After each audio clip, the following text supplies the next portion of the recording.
Los entornos naturales de la Tierra son espectaculares.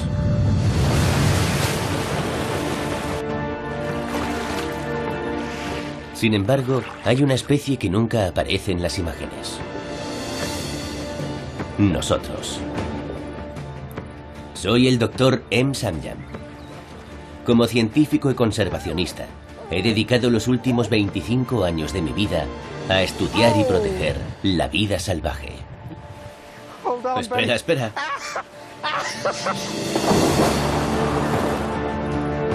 Mi misión es desvelar una historia que nunca se ha contado. En aquellos lugares en los que los humanos no estamos separados de la naturaleza, formamos parte de ella.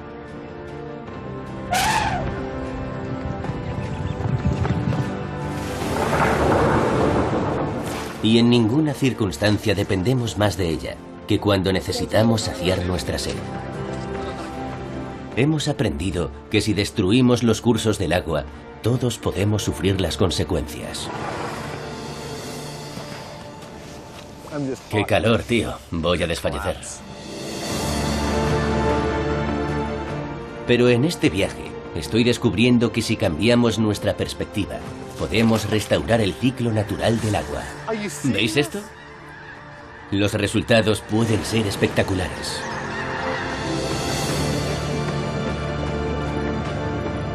La Tierra, un nuevo entorno natural. Agua.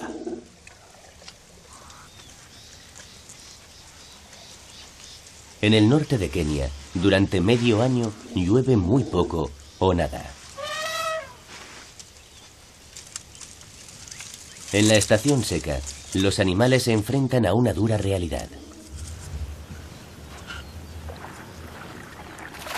Encontrar agua o morir. El problema es que a lo largo de cientos de kilómetros, los ríos de esta región están secos. Así que en los lugares donde hay agua accesible desde la superficie, nos encontramos con una increíble colección de fauna salvaje.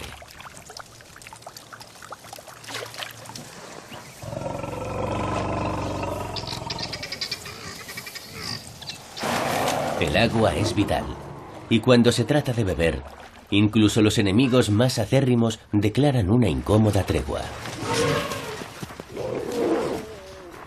Pero estos abrevaderos no existirían si no fuera por una especie en particular. Nosotros. Al lado de la piedra es un buen sitio. Vamos a cavar antes de que haga más calor. Sí.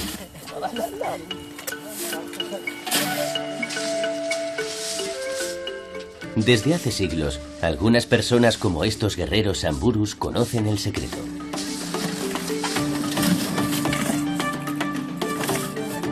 En ciertos puntos, debajo de la arena, el sustrato rocoso mantiene el agua cerca de la superficie. De modo que mientras el resto de África Oriental está seco, aquí saben cómo encontrar agua fresca.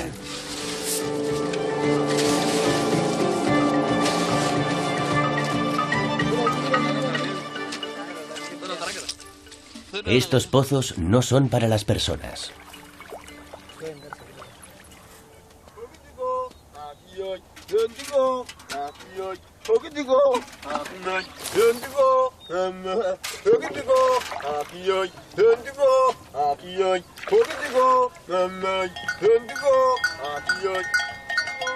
Los samburus han recorrido a pie más de 160 kilómetros para que su ganado pueda sobrevivir a la estación seca.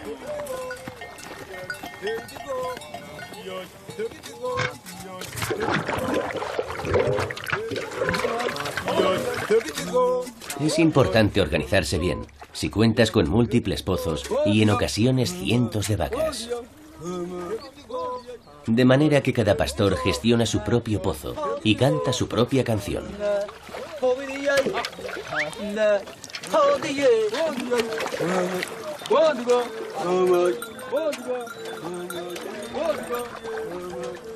Y curiosamente, cada vaca ha aprendido a reconocer a su dueño. En cuanto reconocen su canción, van directas a ese pozo. Así que en uno se escucha una canción y en otro la canción es algo distinta, y así sucesivamente. Cada grupo de vacas conoce la canción de su dueño.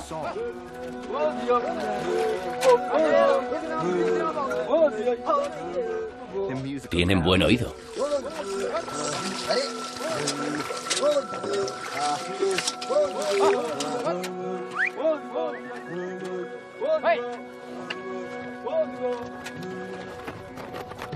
Cuando el ganado calma su sed, los samburus se lo llevan en busca de hierba.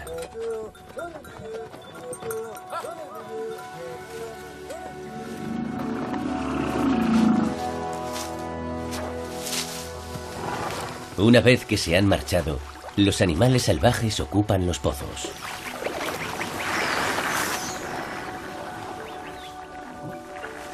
Estos elefantes no podrían sobrevivir si no fuera por los samburus. Pero los samburus también necesitan a los elefantes. Estos gigantes comen árboles y arbustos. Así mantienen la tierra despejada para que el ganado pueda pastar. Sacando el agua a la superficie, los humanos hacen posible que incluso los animales salvajes más grandes puedan sobrevivir en esta tierra seca. En otra parte de África, ocurre exactamente lo contrario. En este lugar, los animales más diminutos recolectan agua y ayudan a los humanos a subsistir. El Sahel es la frontera meridional del desierto del Sáhara y se extiende a través del continente africano. Todos los seres vivos que viven aquí están esperando la llegada de la lluvia.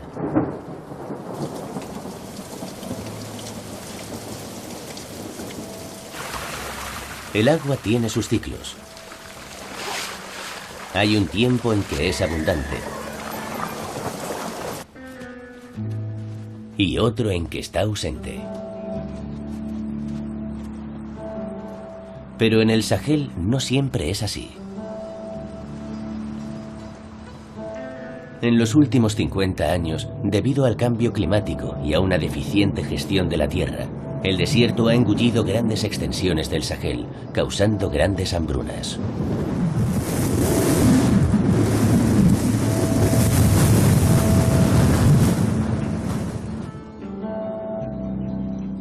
El pueblo de Gorga prácticamente fue destruido por el desierto, hasta que un hombre tomó cartas en el asunto.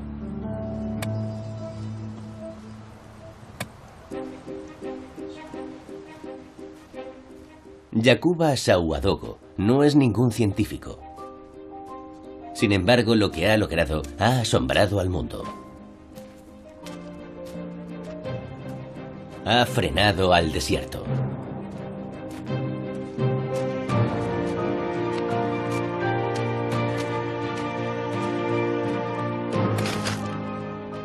Hace casi 40 años, tras una dura hambruna, Yakuba empezó a cultivar en el peor momento de la estación seca, cuando no crece nada. No parecía de sentido común, y todo el mundo, incluido el jefe local, pensó que se había vuelto loco. La gente criticaba tu trabajo. Decían que lo que hacías no estaba bien y que iba en contra de las reglas. Pensaban que era una locura, que te estabas volviendo loco. Decían que amenazaba nuestras tradiciones. El jefe de mi propia familia dijo lo mismo. Pero esas críticas no me hirieron. Todo el mundo se reía, pero yo no dije nada.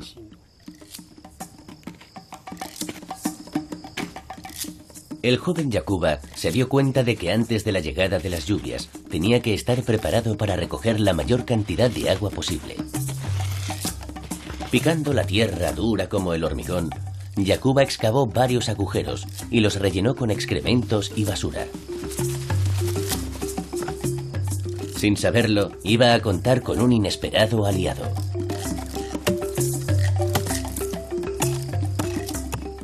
El excremento atrajo a las termitas, que empezaron a utilizar sus pozos para que creciera el hongo que constituye su dieta básica.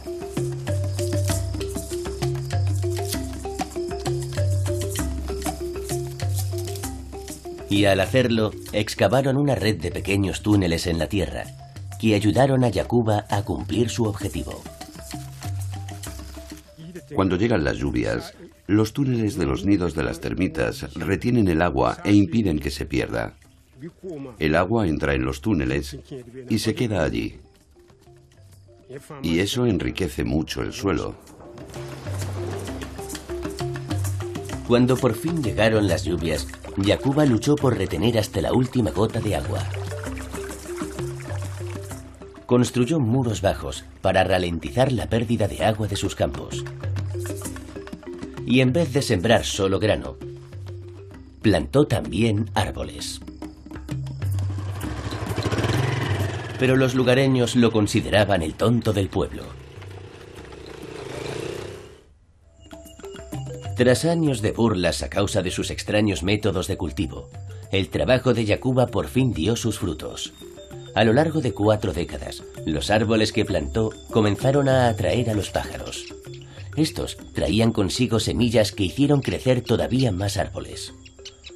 El desierto de Yakuba empezó a parecerse más a un bosque. Este fue mi primer árbol. Lo planté hace 38 años. Es imposible explicar con palabras lo importante que es para mí. Los árboles traen vida al mundo. El bosque de Yakuba ha creado un microclima.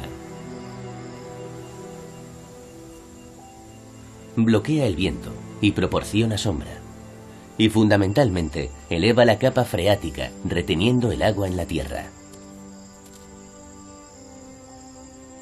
Cerca de allí, sus campos también están floreciendo.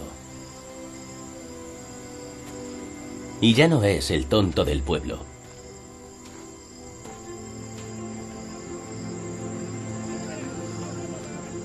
Yakuba es el héroe local.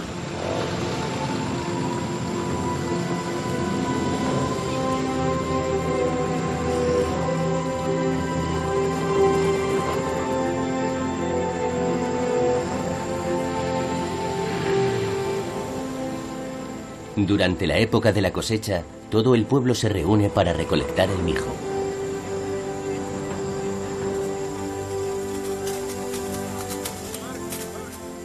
Cosechan lo suficiente como para autoabastecerse. Las ideas de Yakuba han tenido tanto éxito que sus métodos se enseñan actualmente en todo el Sahel y recientemente han ayudado a Níger a superar una hambruna.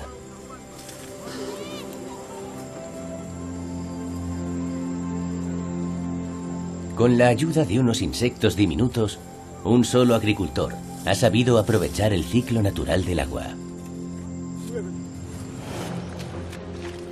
Desde los albores de la civilización, esta habilidad para manipular el agua ha sido clave en nuestro éxito como especie. Aprendimos a irrigar. Aprovechando la fuerza de la gravedad, abastecimos a nuestras ciudades.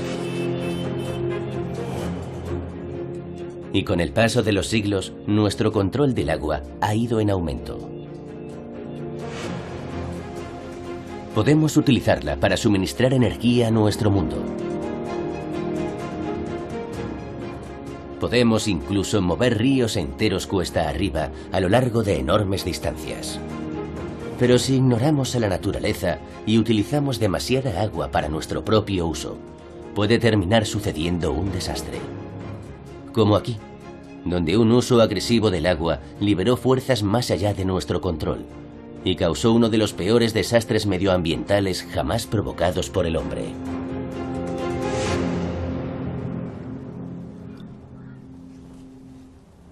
Hace solo varias décadas, Moñak, Uzbekistán, era el puerto principal del 4.º lago de agua dulce más grande de la Tierra. Era tan grande que lo llamaban mar. Pero hoy Estos niños nunca lo han visto con agua.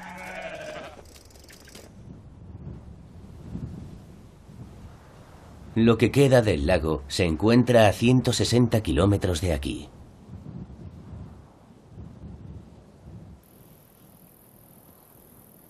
El mar de Aral tenía la mitad del tamaño de Inglaterra. Los barcos de pesca capturaban en torno a 10.000 toneladas de peces en sus aguas cada año.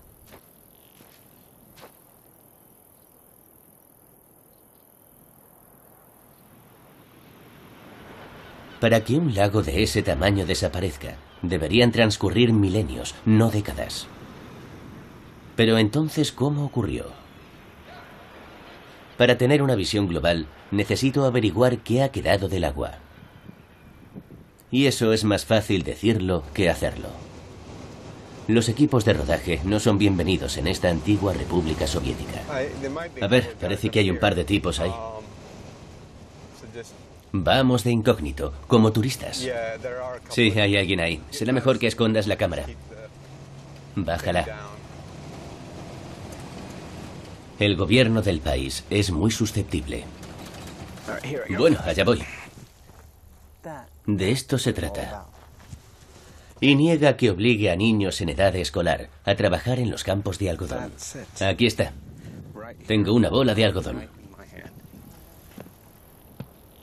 El algodón es la razón por la que el mar de Aral se ha secado.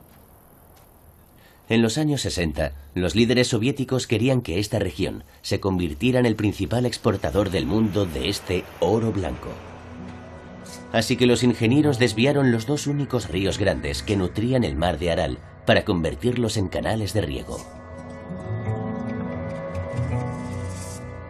Pero el secado de los ríos no explica el nivel y el ritmo de destrucción.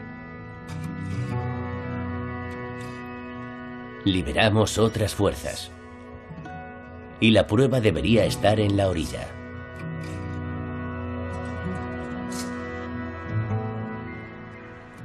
Si es que puedo encontrarla.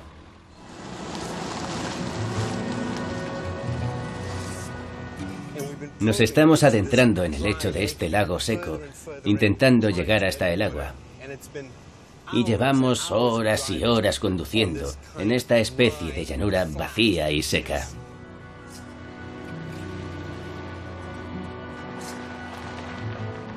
«160 kilómetros después, por fin encontramos agua.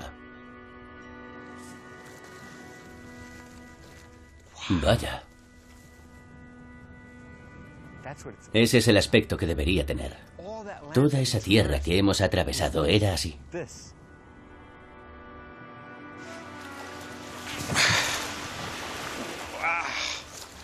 Madre mía, el agua demuestra lo que ha sucedido aquí. Madre mía. Si la pruebo, esta agua no sabe como la de ningún otro mar. Es espantosa. Está súper salada. Hace 50 años, el mar de Aral era casi tan dulce que se podía beber de sus aguas.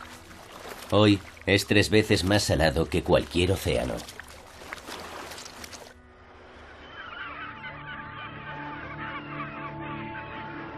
Entonces, ¿qué fue lo que ocurrió?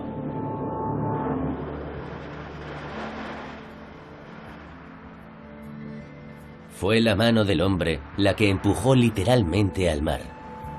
Y de esa forma drenó el agua y la vida de esta región.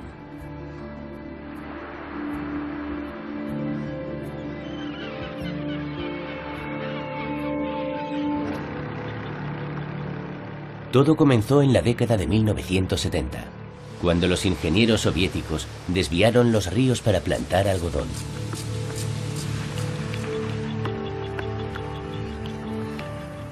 Al entrar menos agua y con el calor del sol, el mar comienza a evaporarse.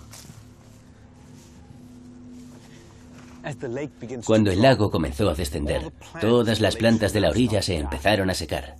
Sin esa resistencia, el viento barrió este territorio. El viento aumenta la evaporación. Eso significa que el nivel del agua descendería más rápido, dejando al descubierto el lecho del lago, una corteza de sal. El viento arrastra esta sal, que envenena a la tierra y a las plantas, y puede llegar hasta a 500 kilómetros de aquí.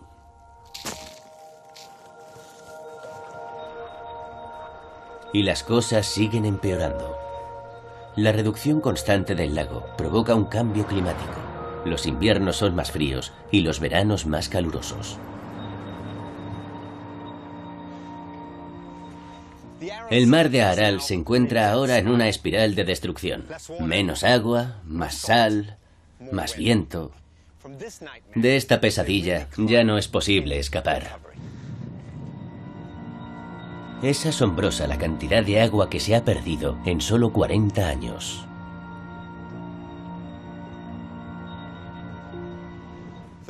Ahora el nivel del agua está por aquí, pero cuando yo nací, quedaba más arriba de mi cabeza, 6 pisos por encima de mi cabeza. En un futuro próximo, no seremos capaces de recuperar toda esa agua dulce.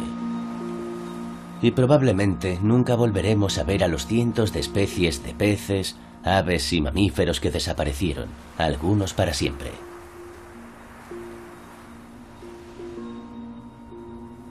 La lección que he aprendido es esta. Si interrumpimos el curso natural del agua a través de la Tierra, cuidado, porque los cambios pueden ser repentinos e irreversibles. Aunque, por supuesto, nada parecido a esto podría suceder en el país más rico de la Tierra. ¿O sí? Al río Colorado lo llaman el Nilo americano. La ingeniosa gestión de estas aguas en la parte más seca de Norteamérica abastece a una población de aproximadamente 36 millones de personas. Ciudades como Denver, Las Vegas, Phoenix y Los Ángeles dependen del Colorado. Pero al igual que sucedió con el mar de Aral, ¿podría llegar el Colorado a un punto de inflexión? Para responder a esa pregunta, mi plan es seguir el curso del río desde el Gran Cañón hasta el Mar de Cortés, en México. En la mitad del camino, la presa del Cañón de Glen es solo una de las más de 20 grandes presas que hay en el Colorado. Estos gigantescos proyectos nos permiten controlar el curso del agua. Vamos a subir a echar un vistazo. Quiero ver qué hay al otro lado. Peter McBride, escritor y fotógrafo, ha pasado los últimos 4 años estudiando la historia del Colorado. Supongo que hay un gran trecho hasta abajo. Creo que hay más de 200 metros de caída desde aquí. Peter me va a guiar por el curso del río hasta el mar. ¡Cielo santo! Cuando empecé a observarlo, no sabía cuál era su estado río abajo. A la gente solo le preocupa su agua. He hablado con ingenieros que han trabajado en grandes proyectos en el Colorado y no tienen ni idea de qué es lo que ocurre en su desembocadura.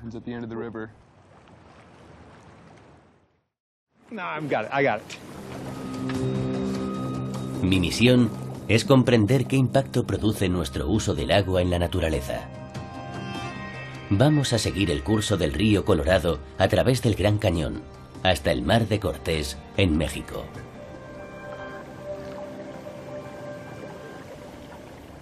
Creo que es la curva de la herradura. Madre mía, aquí todo es enorme. ¿Te gusta este río? Sí, pero me preocupa mucho su estado, sobre todo río abajo. En otro tiempo, este río fue capaz de horadar un abismo de 1,5 kilómetros de profundidad a través de la roca. Pero en la actualidad, debido a las presas, apenas conserva algo de su antiguo poderío.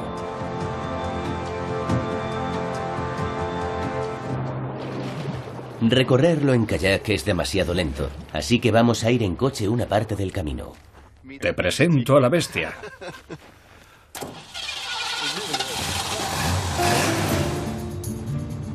Después del Gran Cañón, pasamos por docenas de canales que desvían las aguas del río Colorado. Su agua se bombea colina arriba hacia Phoenix, Tucson y Los Ángeles.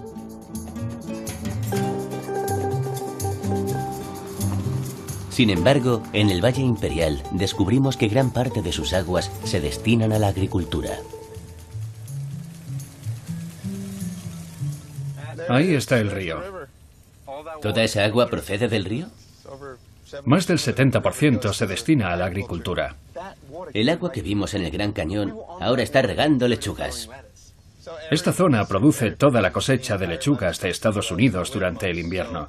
Así que nos estamos comiendo el río Colorado. ¿Hay que comer? Sí, claro.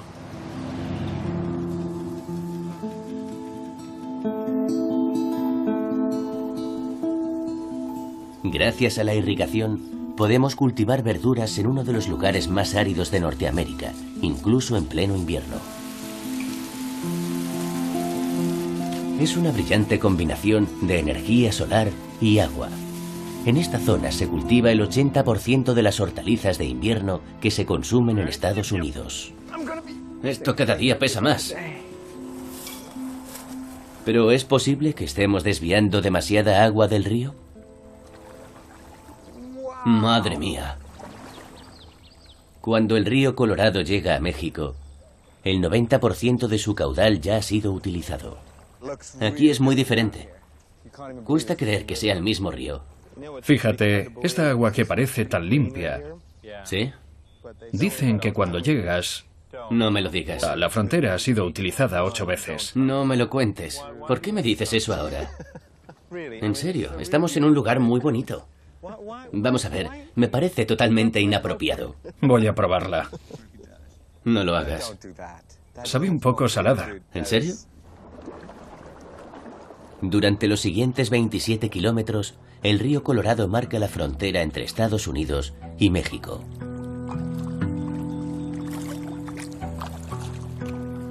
La presa Morelos, en México, es la última desviación del curso del Colorado.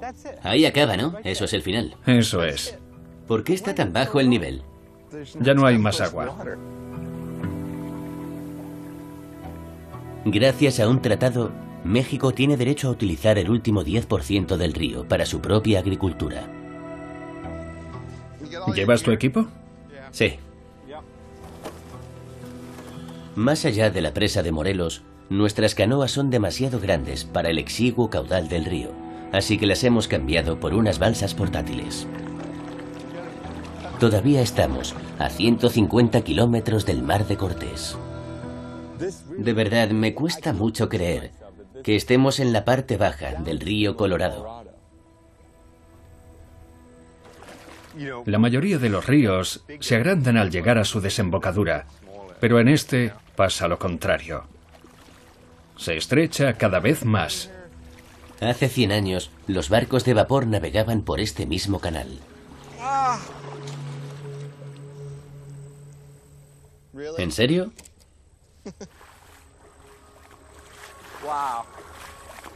Tiene que acabar en algún punto.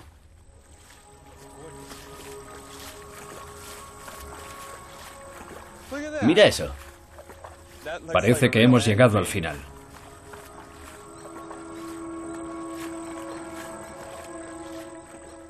Increíble. Es agua del Gran Cañón. Es como ver a las crías de tortuga cuando van por primera vez al mar. Le cuesta muchísimo avanzar. Imposible que llegue. ¿Qué habrá?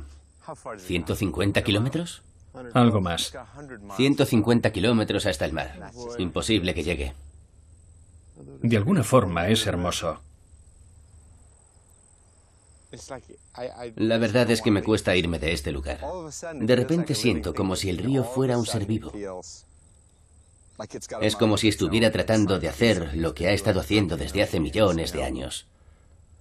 Es extraño. Es una sensación extraña.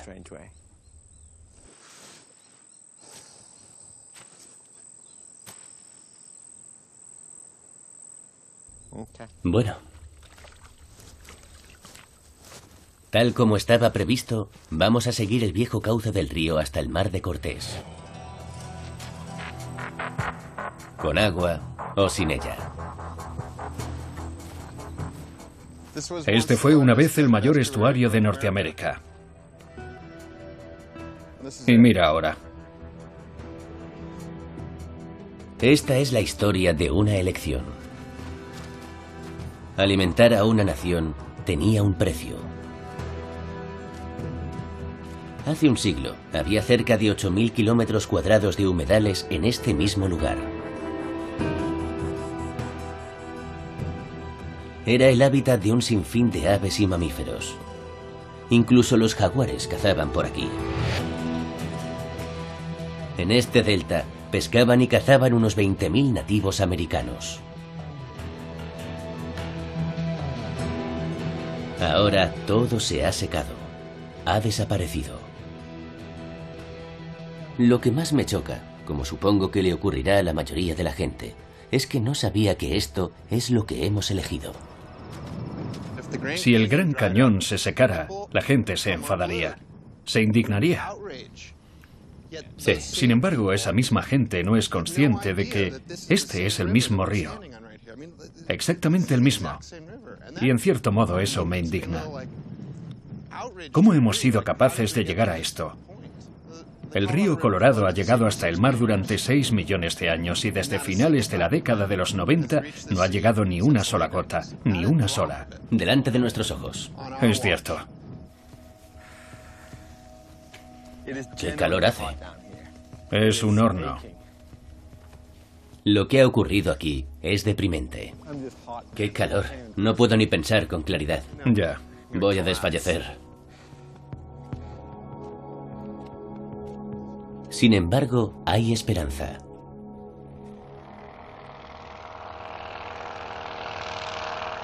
Justo cuando me siento incapaz de dar un paso más, Will, un amigo de Peter, viene a rescatarnos. ¿Es él? Es Will.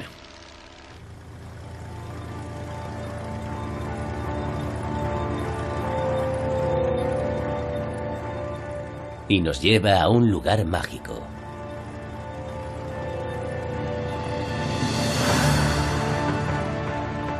Porque en medio de este enorme delta seco hay una joya escondida. Madre mía, mira eso. Un humedal olvidado llamado la Ciénaga de Santa Clara. Esto se parece a los Everglades. No había visto tanta agua desde el Gran Cañón. Así debía de ser toda la zona hace 100 años. Mirad cuántas aves ahí abajo.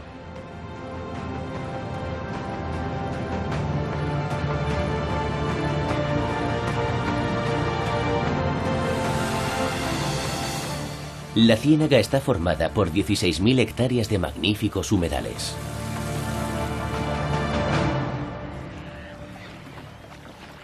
Y aunque solo es una pequeña parte del estuario original, está repleta de vida. Incluso hay varias especies en peligro de extinción.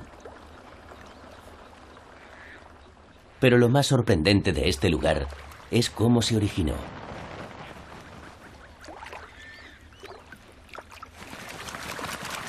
La ciénaga es fruto de la casualidad. En la década de 1970, la industria agrícola del norte necesitaba un lugar en el que bombear el agua que era demasiado salada y estaba cargada de sustancias químicas perjudiciales para el cultivo. Así que excavaron un canal y vertieron el agua en la arena estéril del desierto. En un periodo de 30 años, la naturaleza obró el milagro. Semillas de totoras transportadas por el viento empezaron a germinar en las aguas estancadas. Sus raíces bombearon oxígeno a la tierra, que a su vez alimentó a los microbios que eliminan las sustancias nocivas del agua. Con el tiempo, las aguas se aclararon, y pronto las aves empezaron a anidar en los cañaverales y los peces a nadar en las lagunas.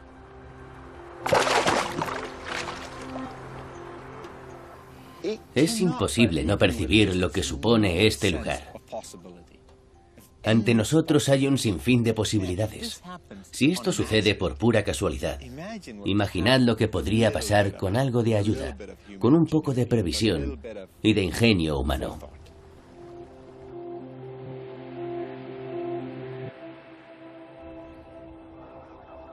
Si queremos comprobar lo que los seres humanos podemos hacer por nuestros entornos naturales, basta con echar un vistazo a una región situada en el corazón de Estados Unidos. ¿Lo ven? Hace 80 años, los habitantes de Missouri concibieron un plan para salvar este humedal.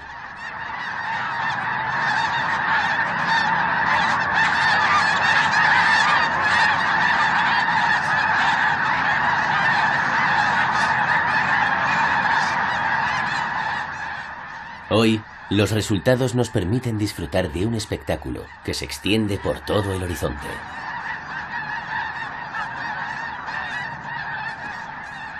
Son ánsares nivales en su migración anual desde el Golfo de México hasta Canadá.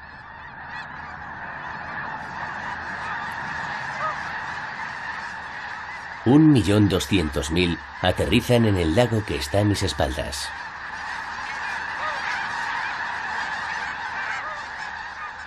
Se quedarán un tiempo aquí, antes de seguir hacia el norte.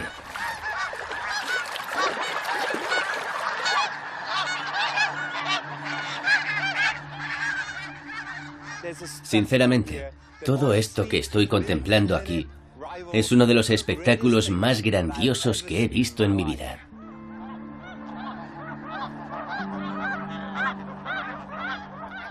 Y todo gracias a los habitantes de este lugar, que durante 80 años decidieron dejar que parte del agua que consumen fuera a parar a la naturaleza. Simplemente quisieron compartir no el 50%, tan solo el 2%. Y el resultado es este.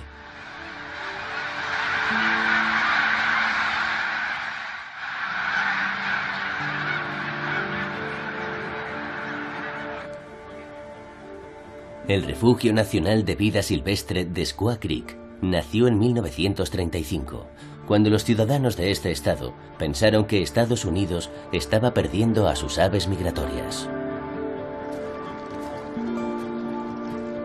A pesar de que el país estaba en plena Gran Depresión, cavaron zanjas y construyeron presas.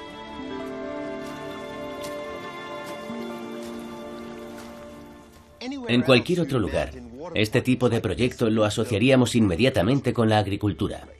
Pero aquí se construyó con el fin de favorecer la vida silvestre. Viendo esto, nos damos cuenta de que la ingeniería también puede ayudar a la naturaleza.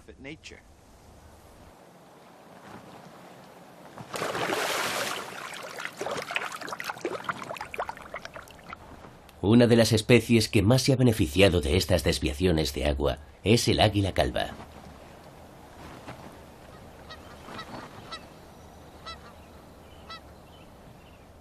Más de 150 águilas calvas migran a Squaw Creek porque es un buen lugar para encontrar alimento. Este aguilucho aún no ha desarrollado su cabeza blanca y su pico dorado característico. Pero ha llegado el momento de que aprenda a cazar.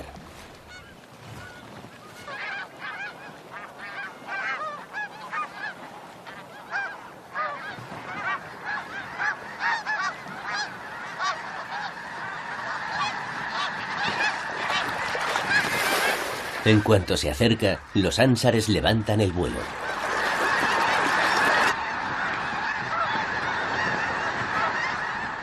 En medio del caos, es difícil distinguir al amigo del enemigo.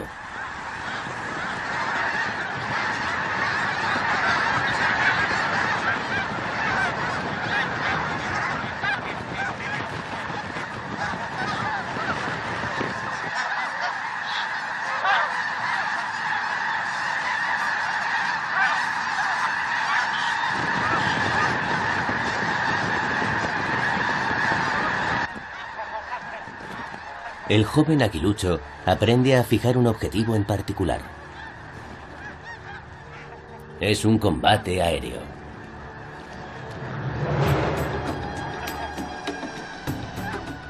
Los Ansares nivales realizan espectaculares maniobras evasivas.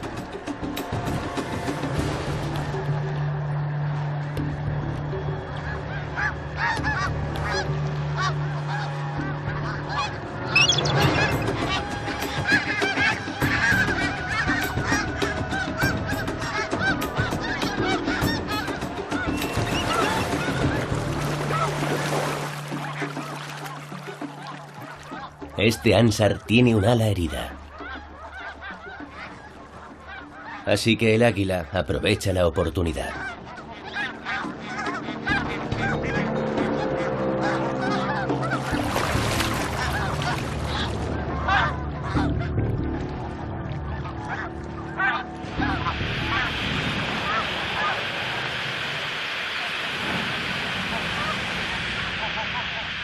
Norteamérica albergaba antaño enormes concentraciones de vida silvestre, y Squaw Creek nos muestra cómo, con relativamente poco esfuerzo, podemos recuperar algo de aquel antiguo esplendor. Lo único que necesitamos es concebir nuevas formas de restaurar el curso natural del agua.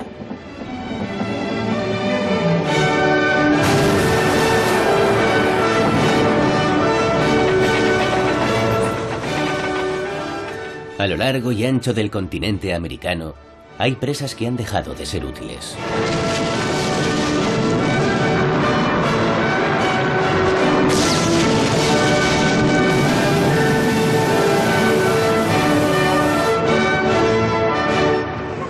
Fuego.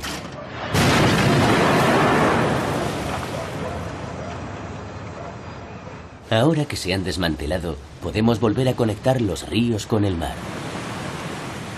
Así que especies como el salmón y la trucha arcoíris podrán remontar el río para desovar.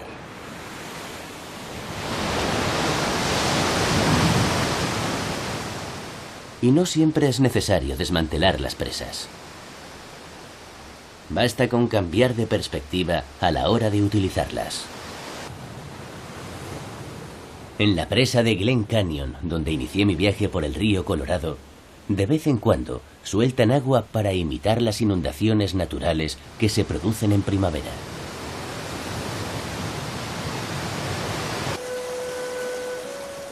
El aumento repentino del caudal remueve los sedimentos y crea el tipo de hábitat que existía de forma natural antes de la construcción de la presa. Unos meses después de que Pete y yo recorriéramos el delta seco del Colorado, sucedió esto.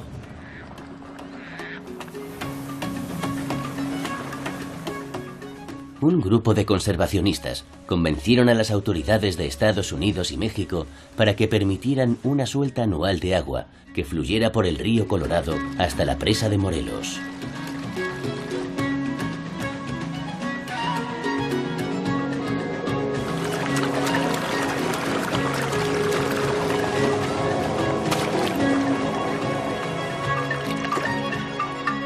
Por primera vez en más de una década, el río Colorado ha llegado al mar.